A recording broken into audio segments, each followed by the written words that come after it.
1 милион денари планира да потроши општина Охрид за набавка на нов канцелариски мебел за администрацијата. Тендерот е во изработка, а до вработените веќе било доставено писмено известување да напишат што се им е потребно во канцелариите за да биде нарачано.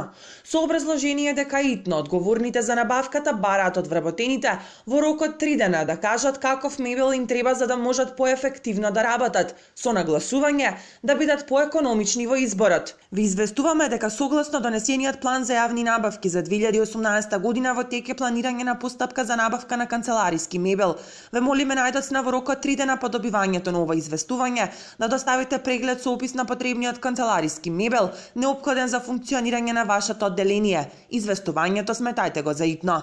За тоа која е итноста од ваква набавка во период кога се уште не се започнати активности за санирање на дупките по улиците, а сезоната само што не започнала, од општината велат дека потребата од набавката е нужна, од стариот инвентар бил пред распаѓање, а дел од вработените буквално останале без фотели.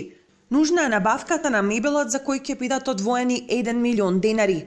Се изгради ново крило со канцеларии за кои беа обезбедени бироа и плакари, но не и столици. Исто така итно е потребен за непречено работење на советот во големата и малата сала. Стои во одговорот од општината.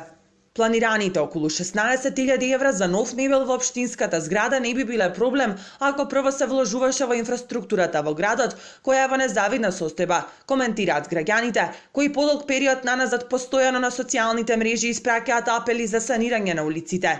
Инаку досега поголеми инфраструктурни зафати нема, а градот и понатаму е со блокирана сметка.